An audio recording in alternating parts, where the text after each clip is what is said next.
Yes. Okay, good afternoon. I know after lunch it's not time for a nap, so wake up, Sabah. Okay, so we will resume our work on this third session, afternoon session, in which we will have three prominent speakers. We'll have Ramzy Mardini talking about ISIS in Iraq. Then we'll develop also the external factors about the situation by Mr. Struan Stevenson. Then the last speaker is Dr. Nussaibah Younis, who is preparing a book on Iraq, actually. She's going to talk about reconciliation in the face of sectarianism. So we will begin first with Mr. Ramzy Mardini, who is a non-resident fellow at the Rafiq Hariri Center for the Middle East at the Atlantic Council in Washington. He's Iraq analyst at the Institute for the Study of War, adjunct fellow also at the Iraq Institute for Strategic Studies. Mr. Mardini, the floor is yours.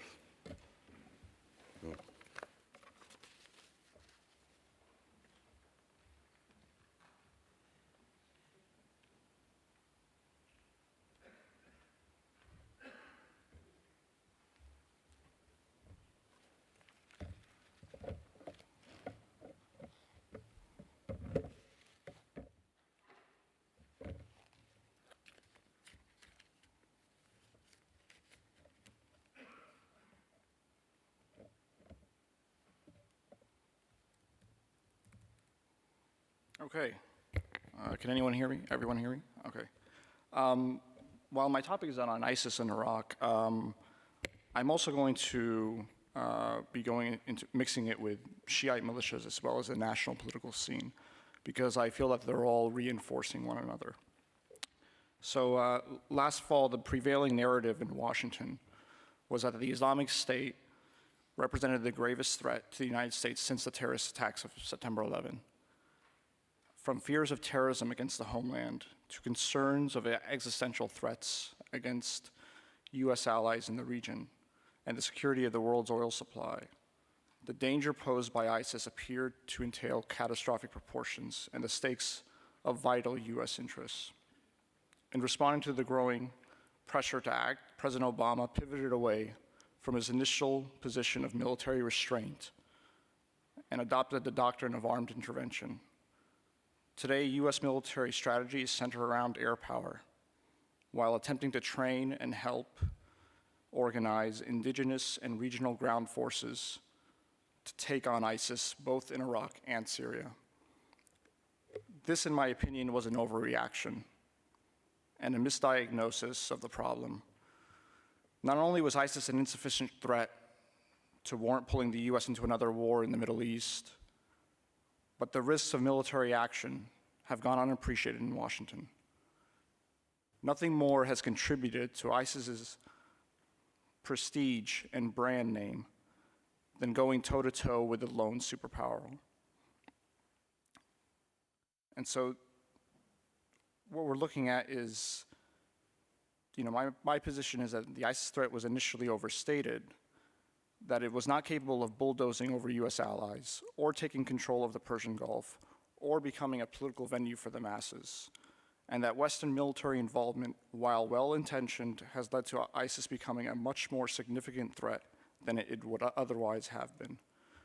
There has been little recognition in Washington and in the West in general that ISIS's rapid growth and has geographically occurred inside its most compatible boundaries, by way of a species proliferating within its natural habitat. The group grows within the fault lines of regional rivalries and pre-existing insurgencies. Broken social political cleavages, orders most likely tainted by deep sectarian cleavages, power vacuums whereby institutions of the state are either too weak or non-existent. It is in these conditions together that give rise to ISIS. To illustrate, if concentric circles were visually drawn on a map of the Middle East, the greatest degree of support for the Islamic State would be concentrated in the area these conditions happen to all meet. It is no surprise that the de facto borders of ISIS's caliphate outlined northwestern Iraq and eastern Syria. However, the further away from where those circles converge, the lesser the support and logic the group has to survive, let alone exist in the first place. Hence, ISIS's territorial presence in Iraq and Syria is not the rule, it is the exception.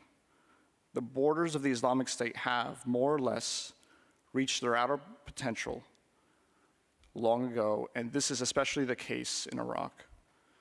Additionally, the more kinetic energy that ISIS expends in its advancement, the more potential energy it generates in its rollback. The larger the snowball, the denser the force becomes to counterbalance its momentum. And despite the level of chaos and volatility in the Middle East, especially since the Arab revolts erupted in 2011, the region still behaves as a system. The preservation of national sovereignty and the logic of balance of power politics remain formidable ordering principles. So far, all indications point to state behavior of balancing vis-a-vis ISIS in Iraq. So since the fall of Mosul, ISIS's advance southwards towards Baghdad not only compelled Iran and Syria to militarily support Iraq's government, but also led to mass recruitment and remobilization of Shia militias as a sectarian counterweight. Unable to penetrate territory that was densely populated by Shiites, in order to keep its momentum alive, ISIS then turned northward to challenge the Kurds and slaughter the Yazidis and other minorities. This was one of ISIS's first strategic miscalculations because it diverged with the goals of Iraq's overall Sunni insurgency. The move northward also led to a pan-Kurdish counter-movement mobilizing Kurdish guerrilla forces from Turkey, Syria, and Iran to support the defense of Iraqi Kurdistan. And if we look at ISIS's western frontier, Jordan's defensive architecture makes its borders immune to a militant ground invasion. Even if an ISIS attack occurred inside the Hashemite kingdom, orchestrated by an ISIS cell or sympathizers, the Jordanian population and the region's Sunni Arab states would rally to support the monarchy while provoking its highly capable intelligence directorate and armed forces to go on the offensive against the perpetrators. As we have seen recently with the brutal execution of a Jordanian pilot, ISIS's actions have consequences. Moreover, despite being in its infancy as a declared caliphate state, ISIS has foolhardily managed to instill fear in everyone. Its support may be intense in depth, but it is very narrowed in scope. Core fighters are certainly devoted and readily willing to die for the cause, but ISIS's potential support across the region is limited. It is geographically encircled by its adversaries, not only within its immediate neighborhood, but also within the wider region. From Iran, Saudi Arabia, to Israel and Turkey, the one consensus shared among all regional powers today is that ISIS constitutes a rising threat. And even among great power rivals, the group is viewed as a disease that threatens their interests in the Middle East. In short, the international system is composed of nearly 200 states, but not one of them is an ally of the Islamic State. For a long time, because the adjacent insurgencies of Iraq and Syria were driven by regional competition, there existed a strategic logic for Middle Eastern states to not directly confront ISIS. This allowed the group to avoid facing the full potential of mobilized resistance, essentially because their presence offered both problems and advantages for all the regional players involved. For example, Turkey appreciated that the influx of jihadists into Syria helped counter Kurdish guerrilla forces there, while undermining the Syrian regime's quest to reconquer lost territory. Both Syria and Iran recognized that the militants diminished the threat to Bashar al-Assad by radicalizing the Syrian opposition and making the West more hesitant to support that opposition. Saudi Arabia and the Sunni Gulf states understood that ISIS served to counter Iran's Shia proxies in the region. And even for Israel, there was little incentive to confront a group that served to perpetuate the Sunni-Shia divide. It was only after the fall of Mosul that the calculus among the regional actors began to change, and that ISIS had become far more of a problem than a strategic opportunity. While there is still some hesitancy amongst regional powers to get more involved, I do not believe that this would be the case if the US was not doing the heavy lifting as it usually and more often is willing to do. Also, ISIS's rigid and extreme ideological doctrine, spirit of subjugation, and barbarism removes it from being a political venue for the masses. Its governing power is not only unsustainable, but highly vulnerable to face resistance, including from the grassroots level. This was the case in late 2013 and early 2014 in Syria, when an influx of ISIS militants exited Syria and spilled into Iraq because it had failed to hold on to territory within the Syrian insurgency. Due to its brutality and uncompromising standards, local popular backlashes began to emerge against its presence in the provinces of Aleppo and Idlib, which were naturally accompanied by greater infighting and competition with other Syrian insurgents. In the end, the key to survive and thrive within insurgent environments is the group's connectedness with the local population. The more integrated non-states groups are within the social and political order, the deeper their roots are grounded. This is one of the key distinguishing features between superficial weeds like the Islamic State and the deeply rooted forests like Lebanese Hezbollah. Without fertile soil to integrate its cause and role, any insurgent group is deprived of natural key ingredients for a long and prosperous organizational life. Al-Qaeda in Iraq has found out that between 2005 and 2008, this is the case, with the emergence and spread of the awakening movement. But one of the factors that will keep ISIS in power for the long term will be the lesser of two evils logic that the Sunni locals hold vis-a-vis the Iraqi government and the Shia militias. As long as the militias are operating and threatening Sunni communities, there exists a powerful motive to support any force that protects them. This is critical to ISIS's lifeblood, at least as its presence in Iraq is concerned. The reality is that geography, demographics, and social and political orders vary across the Middle East. These features can easily become obstructions and serve as stopping power against ISIS, as they can be advantageous and conducive to its presence. Finally, I just want to make one simple point on this section. Barbarism should not be conflated with threat assessment. ISIS is certainly the most barbaric of any insurgent group in the world, but this should not lead us to assume that it is 10 feet tall. Doing so leads to miscalculating the proper policy options to confront the problem. The fact that it requires highly publicized acts of violence to make believe its dominance and reach means that it is compensating for something that is missing. Now I want to shift focus to US policy. The preponderant narrative in US policy circles is that ISIS is this material thing, an organization that with a command and control structure, with a leader and a defined membership supported by military equipment and weaponry, etc. All of which is to say that this thing can be countered and defeated on the battlefield through sufficient military power.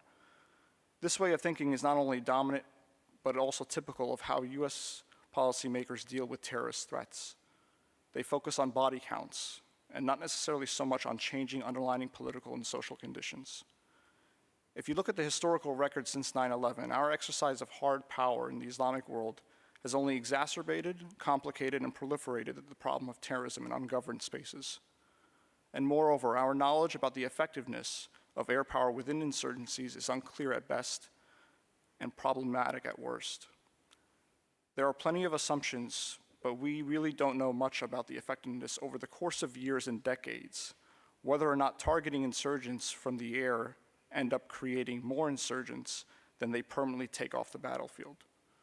In my view, the heavy lifting against ISIS is happening on the ground, not in the air.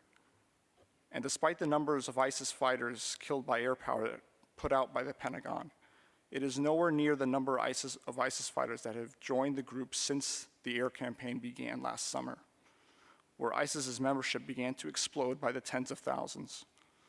There is the argument that to be made that the westernization of the conflict has given ISIS the gold standard in propaganda value in recruiting jihadists from around the world and has compelled other insurgent groups to pledge loyalty to ISIS.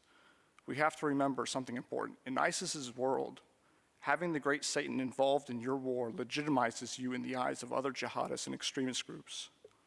Right now, the United States has a policy to degrade and ultimately defeat ISIS. However, it does not have a realistic strategy to accomplish this goal.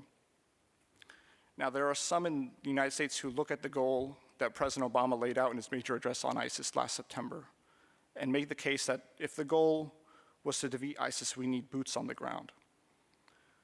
But in my opinion, I think that US goals are, one, overly ambitious with regards to defeating ISIS, and secondly, wrongly constructed. The goal of US policy towards Iraq should not be ISIS-centric, because ISIS is not the cause of Iraq's problems, but rather a symptom of broader and deeper political and social dynamics. By the way, this is the same type of misdiagnosis that many placed on Nouri al-Maliki, that is Maliki who was the root of the problems in Iraq, and that if we could somehow remove him from power, the country will begin to look like a lot better place.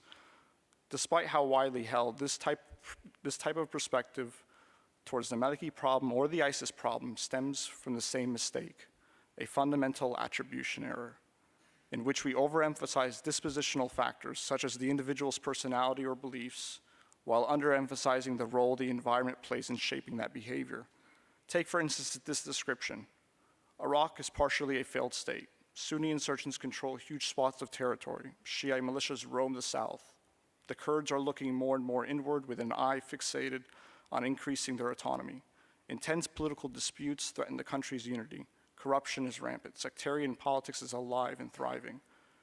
Reconciliation remains nothing more than a slogan, and a poorly understood one at that. And foreign powers are meddling in Iraq's affairs unlike any other time since the fall of Saddam Hussein. Now, this could be used to describe Iraq today, or it could be used to describe Iraq in April 2006, just before Nouri al-Maliki came into office.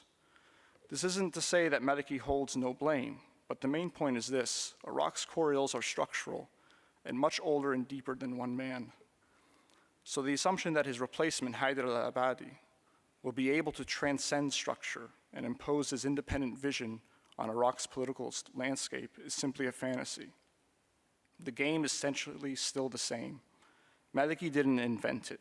He simply played it, and at times ruthlessly. The governing doctrine for any leader in this type of environment and this type of political culture remains survivalism. So the question is this: will Haider al-Abadi survive Iraqi politics? And while the question may seem unrelated to the fight against ISIS, in fact, it's directly related to the Iraqi government's paralysis in making the necessary concessions to the Sunni community.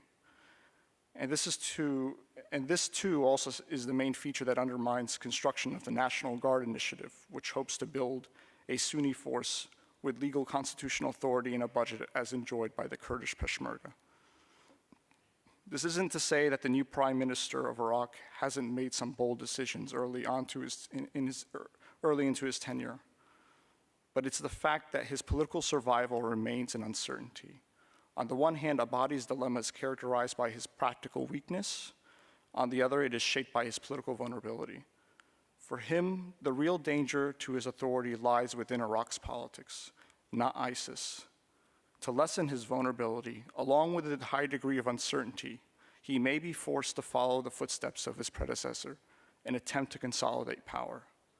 In Washington, the conventional narrative is that Abadi is the anti-Maliki, committed to stamping out corruption, nepotism, and incompetence within Iraq's security institutions, redirect the country's strategic orientation closer to the United States, improve Baghdad's relations with the Arab world, and reconcile and reintegrate Sunni and Kurdish factions into an inclusive power-sharing government.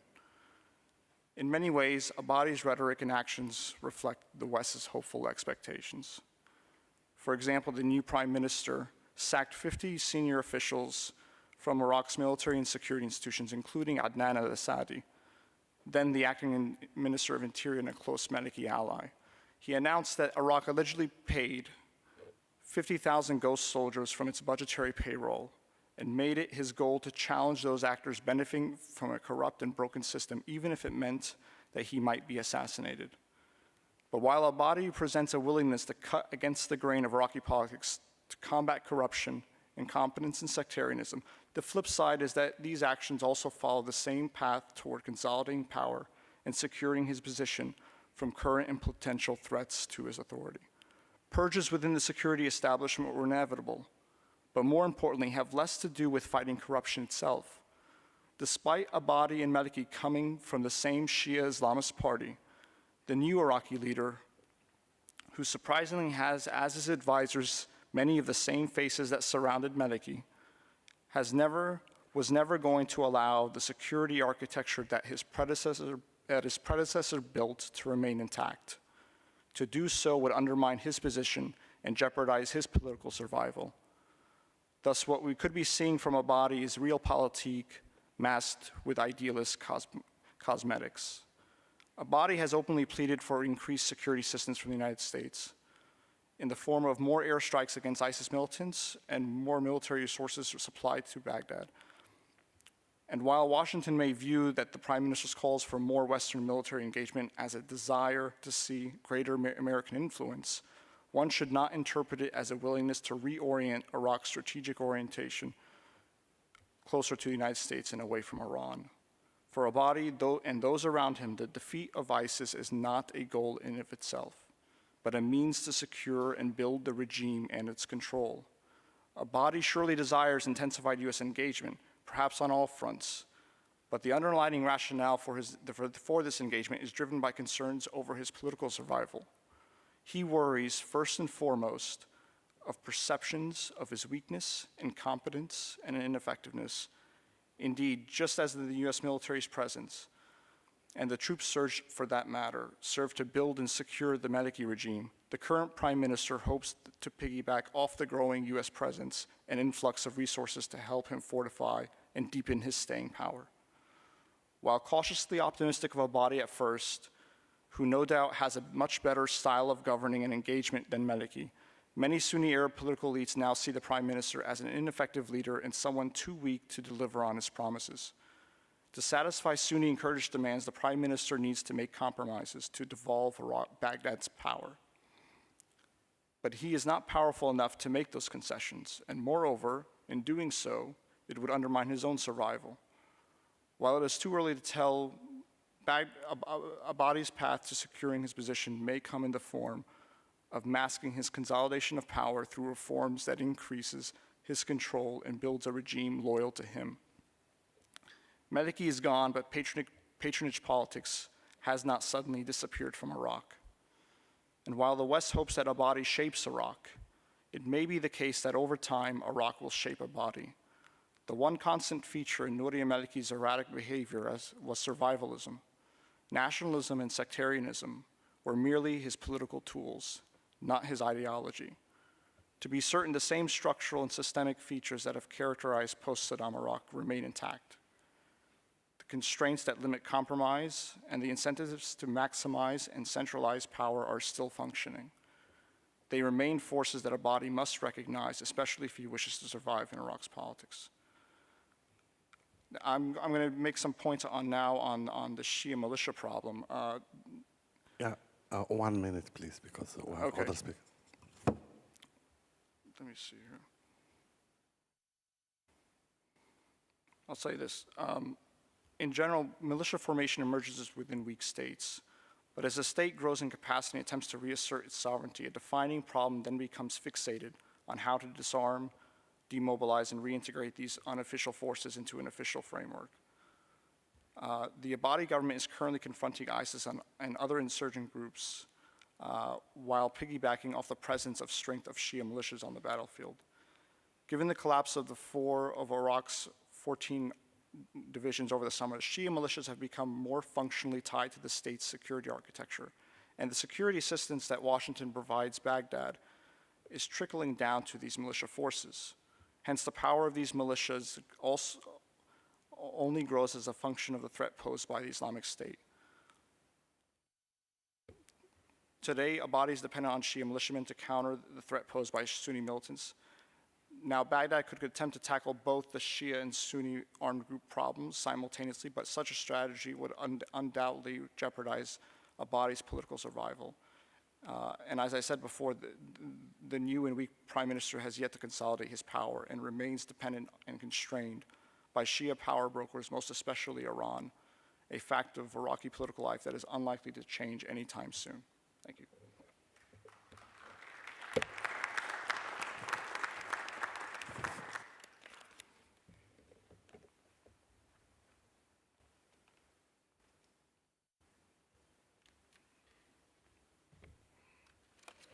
Thank you very much, Ramzy. It's very illuminating. I think some people will be interested if they can have a copy, if they can give a secretary to have it about the information you included there.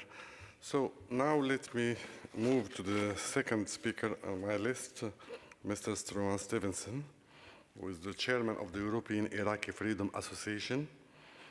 He served as president of the European Parliament's delegation for relations with Iraq from 2009 till 2014. He's also president of the Friends of a Free Iran Intergroup from 2004 to 2014, member of the European Parliament representing Scotland from 1999 until 2014. Please join me, sir.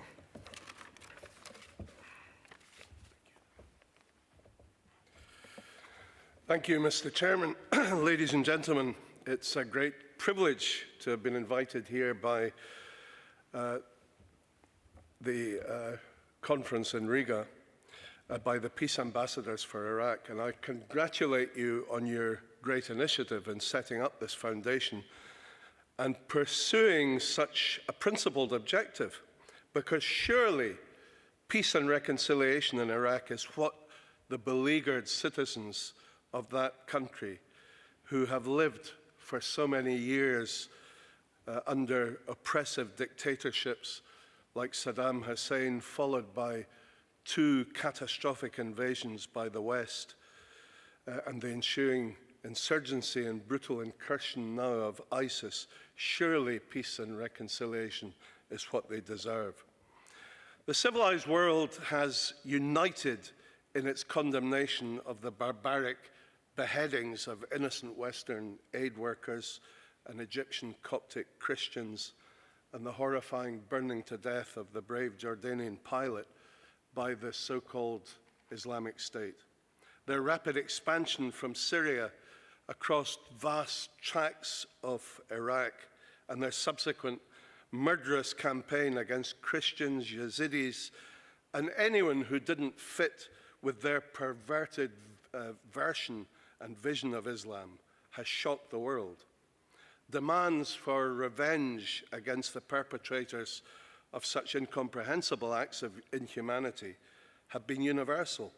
But we have to pause for a second before our anger and frustration boils over and ask ourselves how this crisis came about. It was naive for the West to think that we could simply sweep away dictators and despots like Saddam Hussein and Bashar al-Assad and somehow replace them with functioning Western democracies. Without giving due cognizance to the ancient hatreds, the festering tensions, religious, social, and tribal that bedevil the Middle East. Islamic State came into being only because Saddam was toppled and Assad was effectively crippled in Syria by the Western-backed revolution. ISIS now roams over huge parts of Syria, Iraq, and Libya, looking hungrily at neighboring countries like Jordan and now Afghanistan, which they regard as ripe for plucking. The repeated atrocities carried out by ISIS are designed to stoke up tribal tensions and undermine the authority of governments and leaders in the zone. It has been admitted that US and allied airstrikes against ISIS cannot and will not lead to the defeat of the Islamic State. They are designed to bolster the fight on the ground by the Iraqi military, by the Peshmerga, and more ominously, by the Shia militias. The Peshmerga, as a Kurdish military force, is contained in northern Iraq. They are being armed and supplied by the West, and they're fighting courageously to reclaim territory lost to ISIS. The Iraqi military, on the other hand, is in a state of virtual collapse. Riven with dishonesty and fraud, it mirrors the chaotic and rampant corruption of the Iraqi government in post-Saddam Iraq. These circumstances have provided the perfect conditions for the Shia militias to thrive. There are dozens, perhaps hundreds of these militias. They are trained, financed, and often led by the terrorist Iranian Quds Force. They are Iranian proxies.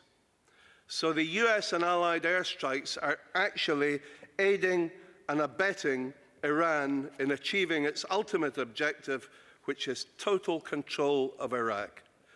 The current war raging across Iraq was as avoidable as it was predictable.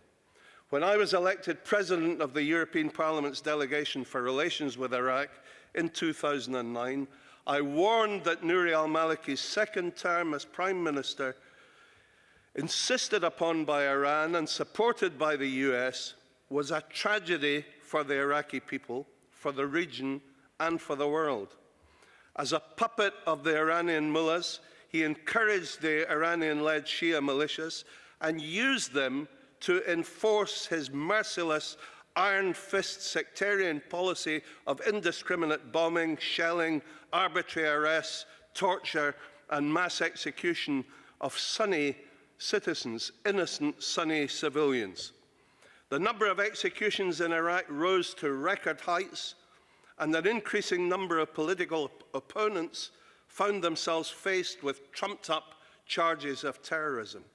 These issues, along with the already devastated state of Iraq, added greatly to the staggering casualties and destruction following the illegal invasion and occupation in 2003. But we in the West stood aside. We allowed Maliki, as a puppet of Tehran, to remain in office, and now we are witnessing the results of that catastrophic policy. I warned again and again that Maliki's reign would lead to civil war, but mine was almost a lone voice. Maliki even called a press conference in Baghdad to denounce me as a liar and an enemy of Iraq. He sent an envoy to Brussels to ask me what it would take to get me to shut up. I told him that the only thing that it would take would be his indictment for murder and his arrest. As I highlighted repeatedly, Maliki utilized the claim of fighting a war against terror to secure his grip on power, and the West fell for it, even although his war on terror was in fact a war against his predominantly Sunni political opponents. The sudden emergence of ISIS became a convenient focal point, enabling Maliki to accelerate his sectarian campaign against his political foes. Indeed, the reason ISIS made such rapid and spectacular gains across large tranches of Iraq was because they faced little or no resistance from the Sunni tribes, who often preferred the Islamic State to the brutal Iranian-led militias that had been terrorizing them for years. When Maliki came to power, step by step, his government distanced itself from Washington and got closer to Tehran. A clear indication of this was Maliki's approach towards the main Iranian opposition, the members of the People's Mujahideen organization of Iran. 3,500 PMI members had lived in Iraq for almost 25 years. They had built a small modern city called Ashraf out of the desert in Diyala province. But from the first day after the fall of Saddam, Tehran had conspired to massacre their arch foe and to annihilate Ashraf. And in Nouri al-Maliki, they found a willing tool. As the US withdrew from Iraq, it handed over the protection of Ashraf to Maliki's government, having first signed an agreement with each and every individual resident of Ashraf, guaranteeing their safety and security in return for a surrender of their weapons. This amounted to signing the death warrant for these defenseless residents. and the predictable outcome materialized in the form of 6 brutal massacres between the years 2009 and 2013. Now, we warned the US, the UN, and the EU again and again that these massacres would take place, but our cries fell on deaf ears. We were told not to rock the boat, not to do anything that might upset the delicate nuclear talks in Tehran. What an utter joke. It was the PMOI who first revealed the fact that the mullahs were enriching uranium and building a nuclear weapon. And 12 years later, we're still talking, extending deadline after deadline so that the mullahs can buy time and achieve their final goal of domination of the Middle East. Indeed, the National Council for Resistance in Iran held a press conference in Washington last Tuesday, at which they revealed yet another top-secret nuclear facility, buried deep underground at a military base in the suburbs of Tehran. This facility, known as Lavazan 3, is using advanced centrifuge machines to enrich weapons-grade uranium. It has been entirely hidden from international inspectors up until now. The West must wake up to the fact that any cooperation and alliance with Iran to fight ISIS is extremely dangerous and will turn this war into a sectarian war between the Shiites and the Sunnis. And even if it is temporarily suppressed, it will again surge and will encase the region for decades. To overcome the Islamic State, it needs a cultural and religious alternative that can defy the violent, fanatic, and extremist view of Islam, be it of the Sunni type like ISIS or of the Shiite type like the Iranian regime and its affiliated groups. The PMOI and Maryam Rajavi's democratic and tolerant version of Islam can, I believe, play a vital role in isolating the Iranian regime and its twisted Islamic ideology inside Iran. The world now looks to Haider al-Abadi to take control and restore order inside Iraq. Well, he must begin by rounding up the savage militias associated with the Iranian regime, such as the Badr, Asaib, and Kataib terrorists, as well as other criminal gangs that have played a significant role in Maliki's rule and instigated this sectarian war in Iraq. He must purge the army of Iranian mercenaries and all of those that Maliki recruited under his sectarian policy, restoring patriotic officers and turning it into a professional and national army. Only such an army, supported by the tribes and the people, will be able to confront extremist and terrorist groups like the Islamic State. The new Prime Minister should also disclose to the Iraqi people the names of those who carried out the executions, massacres, bombardment and rocket attacks against innocent civilians, and those responsible for poverty and state corruption. All should be held accountable in the courts. He must re-establish the independence of the judiciary, dismissing those who have turned Iraq's justice system into a political tool wielded by Maliki. He must also arrest and hold to account the perpetrators of the 6 massacres at Camps Ashraf and Liberty that led to the violent death of 116 people and the wounding and maiming of hundreds more. He must order the lifting of the inhuman siege, especially the medical siege against Iranian refugees in Camp Liberty, and guarantee their rights and security to ownership of their property at Liberty and Ashraf.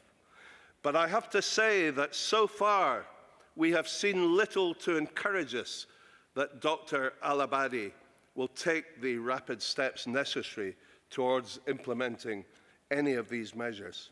He's been in office for 6 months, but still the Sunnis are not really sharing power in any meaningful way.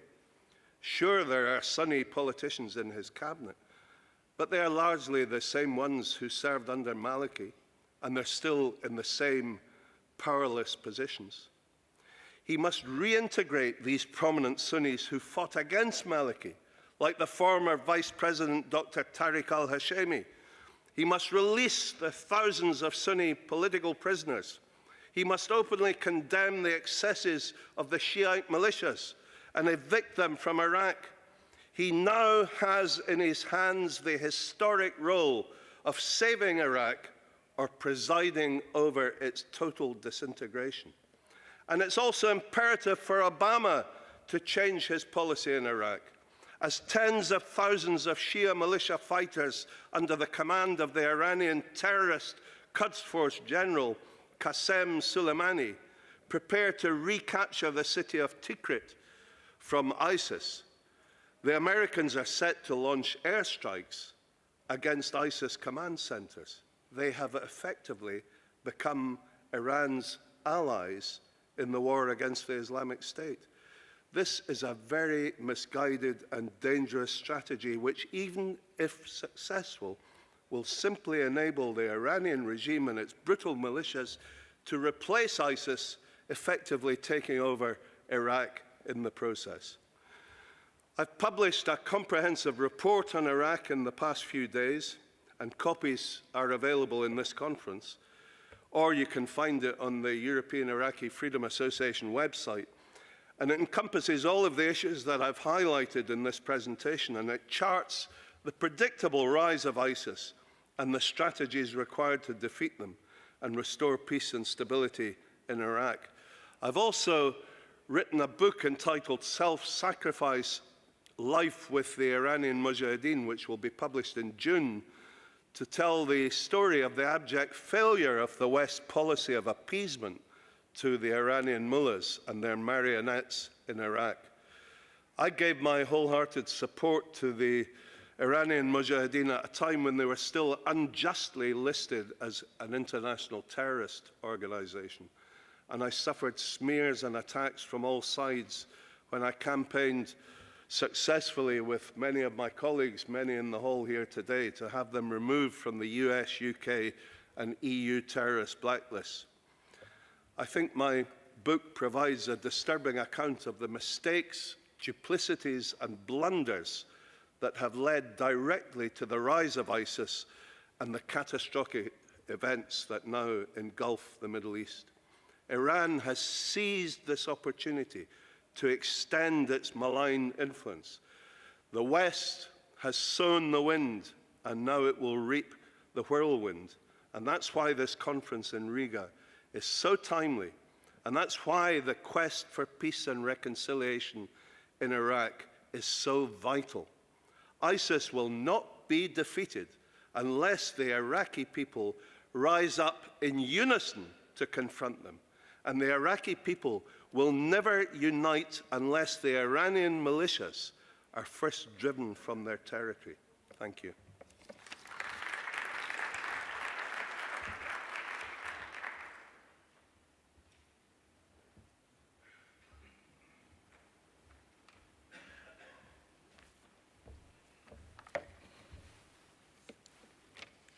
Thank you very much, Mr. Stevenson. It's a pity to see what's happening in the area, and we're not, attacking the priorities and the real problems.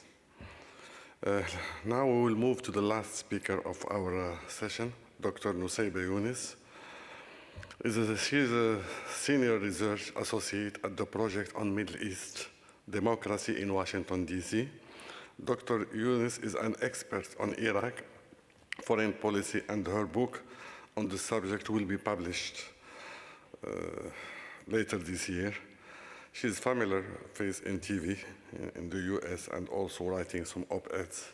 Doctor, the floor is yours.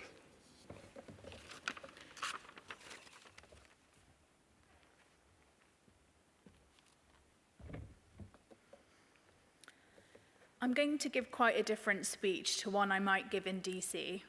I think I'm pleased to see lots of Iraqis in the audience, and I feel like after today, no one's left unconvinced of the dangers of Shiite militias. And I don't want to preach to the converted, I want to challenge you. So I'm going to talk about some of the harder parts of reconciliation that involve looking inside ourselves. Iraqis have been through hell in the last 3 decades. You would be hard-pressed to find a family that hasn't been touched by murder, by torture, by loss. And in a country where so many have suffered, it's inevitable that there is a deep-rooted mistrust. People blame others for what has befallen them, and in a country where everyone is hurting, it's difficult for people to see past their own pain towards the pain of a neighbour. But what Iraq needs now, more than ever, is for Iraqis to have the courage to recognise and to truly acknowledge the suffering of others. And this is hard. We all grow up being told stories about who we are and what makes us different from and better from those around us.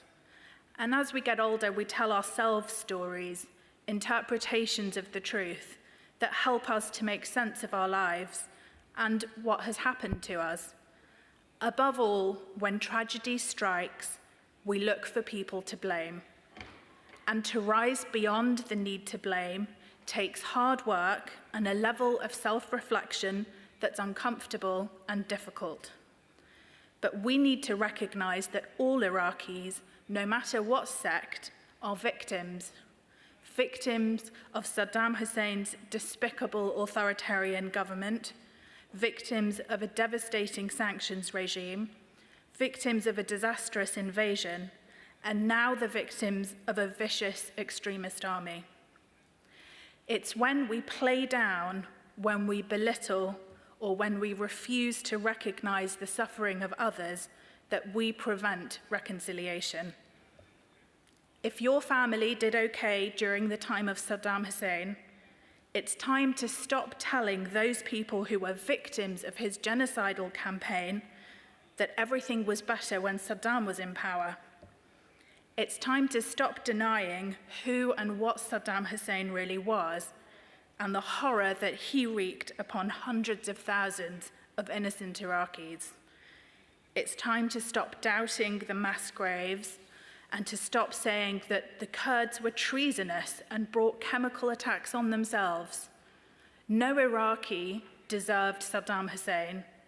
It's a good thing that that man is dead, and unless we fully and wholeheartedly accept the evil that Saddam was, we'll never be able to move on towards reconciliation. It's time to get over the 2003 invasion of Iraq. The invasion happened.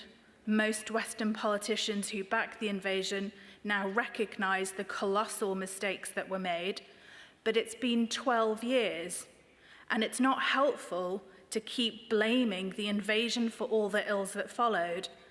Iraqis have killed far more Iraqis than the Americans ever did, and that's the problem we have to deal with right now.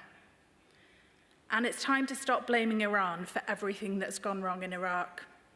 Yes, Iran has played a big role. It has funded and armed militias. It has intervened in Iraqi politics. But it's only able to do that because of how weak and divided the Iraqi population is. If we had true reconciliation, if Iraqi Sunnis and Shiites could come together and recognize how much the other has suffered and forgive each other for the role they think the other has played in damaging Iraq, then Iran would have a very difficult time running the show in Iraq. And it's time to stop blaming the rise of Daesh on former Prime Minister Nouri al-Maliki. Now, I'm under no illusions about how damaging Maliki was. I wrote a huge op-ed in the New York Times 2 years ago calling for the US to pressure Maliki to resign before he drove the country into a second civil war. But Maliki's sectarian politics can never excuse the behavior of ISIS and can never excuse those who allowed ISIS to take root in Iraq. ISIS is a plague against humanity. It willfully massacres, enslaves, tortures, and humiliates anyone who doesn't sign up to its very specific worldview. You might find it frustrating how the Western world is only interested in Iraq because of its fear of Daesh, and you might think that the West's fear of Daesh is overblown and the bombing campaign is counterproductive. But don't belittle the torment that thousands of Iraqi victims of ISIS have been put through. We should all want ISIS to be wiped off the face of this earth, regardless of what political concessions Iraqi Sunnis may or may not get out of the process. Indeed, Iraqi Sunnis have a very bleak and uncertain future in Iraq because of the rise of ISIS, and it's time to recognize that more than Iran, more than America, more than Maliki, it's the so-called resistance, it's Al-Qaeda in Iraq, and it's Daesh that have done the most damage to Iraqi Sunnis. There are over 2 million internally displaced Iraqis, the vast majority of them are Sunni. And in the fight to defeat Daesh, it will be mostly Sunni cities and towns and villages that will be destroyed. For Sunnis, their priority should be to drive Daesh out of their towns, to work with the Iraqi government to defeat Daesh, and to never again let such evil take root in their areas. The path to defeating ISIS is going to be extremely challenging. The alliance between the Iraqi army, the US Air Force, and Iranian-supported Shiite militias makes a lot of people uncomfortable.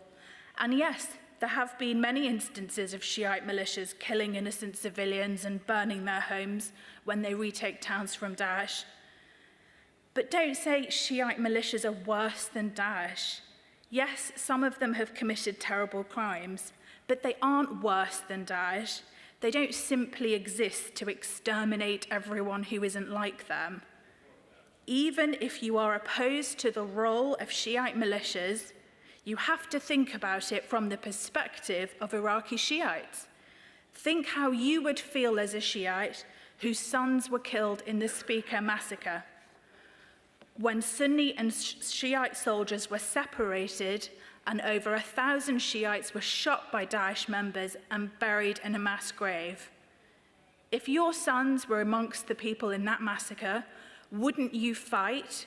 Wouldn't you fight to defend yourself, to avenge deaths in your family, to defend your country against a group that openly says it wants to exterminate Shiites from this earth? Yes, we can make valid arguments about why using Shiite militias is the wrong way to go about this fight and why it's counterproductive. But we need to make these arguments whilst fully and uncompromisingly recognizing the pain and the fear in Iraqi Shiite communities. And we need to stop saying inflammatory things like ISIS and Daesh are the same, or that, that the Shiite militias are worse. Reconciliation is not easy, and in the face of ISIS's rise, it's only harder now than it's ever been before. But it's only by building trust between Iraq's different sectarian communities and by coming to terms with the validity of the other's perspective that Iraq will be able to permanently defeat extremist terrorism. Indeed, without sincere and profound efforts towards reconciliation, it's difficult to see how Iraqi Sunnis can even hope to have a decent future in Iraq after the defeat of ISIS. And reconciliation starts with self-reflection, and it isn't fun. Every Iraqi needs to recognize their own latent and unacknowledged biases and micro-hatreds that all contribute to wider tension, to mistrust, and to quagmire. It's time to start putting ourselves in the shoes of those that we blame for the mistakes that we have made, to understand where they're coming from, and to forgive them. Ultimately, this is the only way that Iraq can truly defeat extremism and build a future for the country, a country that's so full of promise, but that has been stymied by hatred and bloodshed. Thank you.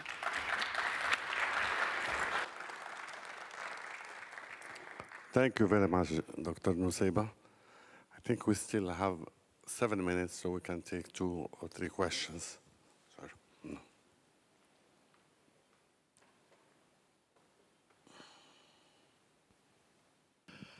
Sir, I have here posted on Facebook 30 minutes ago the picture of 21 Christian children under 10 in a cage dressed in orange, about to be burned. So I ask you, gentlemen, because I heard much today, some of it was pertinent, some of it was convincing, but frankly, much was neither. To hear that Daesh is of low strategic interest, that there are better things to do first, like ideology build-up and education. I tell you, this is an existential threat. How many more thousand children, little girls raped, and women killed before this becomes something of importance? And I tell you what is spreading, what is helping ISIS to spread. It is speeches like this. The only way to deal with them is the Egyptian way. Send in the Air Force, send in boots on the ground, strike hard, make them pay so that it doesn't happen again. I ask you, Mr. Mardini, what do you think about that?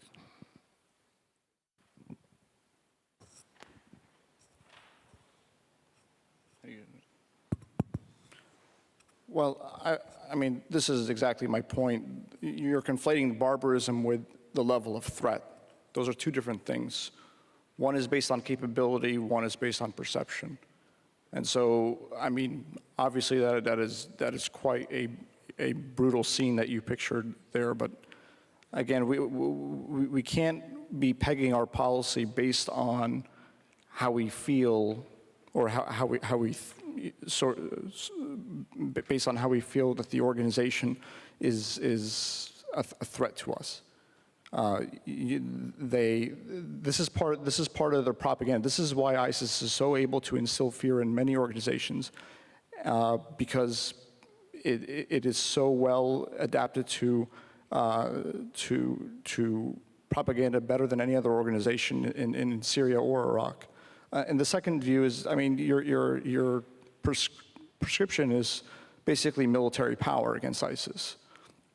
I would challenge you and say that prescription has been basically employed since 9/11, and it hasn't rooted out terrorism. In fact, it has only increased the problems in many areas. Look at Libya, look at Yemen, and Pakistan, Afghanistan, Iraq. I mean, in any sort of circumstances, if you go after a terrorist problem with hard power, you're more likely to exacerbate the problem, not reduce it.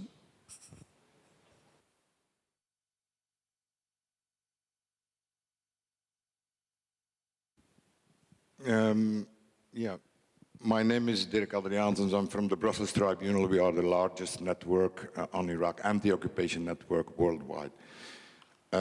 We initiated in 2005 the campaign against the killings of the academics and intellectuals. That's only one niche where we're involved in. I have a few questions. First, follow the money trail. I never heard who is financing them, and there are many rumors that our allies are financing ISIS or Daesh. That's first. The second one, who was training and arming the rebels that joined eventually Daesh? That's it, because we don't have time. And then the third is, we never heard about the counterinsurgency. I mean, the militias initially were formed according to a policy of counterinsurgency. You had a Wolf Brigade, Scorpions Brigade, and what have you. They were Sunni and Shia. I mean, it was created by the Americans. The rest is all consequences of what they created. This is my point. So the question is addressed to... Well, whoever can answer them. But the money trail, I think, is the most important one.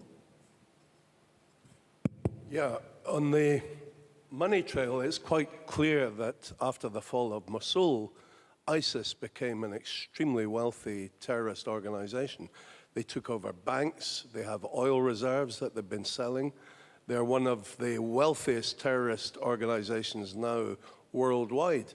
As a result, they can pay people who join them. They can pay them more than they were ever earning in the Iraqi military, or they were ever able to earn because of the disintegration of the economy in Iraq, because of corruption and all the rest of it. So here we have one fundamental problem. Secondly, because of the collapse of the Iraqi military, I was told by a person here, an expert from Iraq, that in the last 6 months, the Iraqi military has gone from 350,000 to only 50,000 effective armed members of the military. These people have melted away. And in the meantime, the Shia militias have accelerated alarmingly. These people who defected from the Iraqi military took with them modern American weapons. So the Shia militias have become heavily armed and dangerous. So on the one side, you have a wealthy terrorist organization carrying out acts of barbarity. On the other hand, you have the Shia militias led, financed, armed by the Iranians, carrying out bombardments and barbarities against the civilian population, mostly Sunni. And you have this horrible dilemma where the poor, innocent Sunni civilians, they're attacked by the terrorists, they're attacked by the Iraqi military. They wonder who they should give their allegiance to.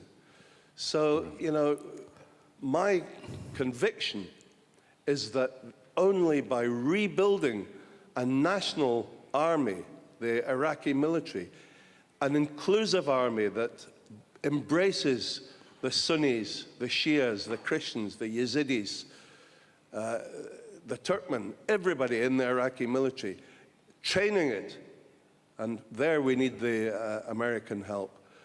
Only then will you unite the Sunni tribes to link arms with the Iraqi military to fight against ISIS and to clear them out of Iraq. They did this once before against Al-Qaeda, successfully. You need to aim at this objective, otherwise ISIS will continue to expand and the atrocities will multiply day after day. Thank you very much. I'm ordered, you know, I'm told that the time is over. I have to inform you that now we have the coffee break.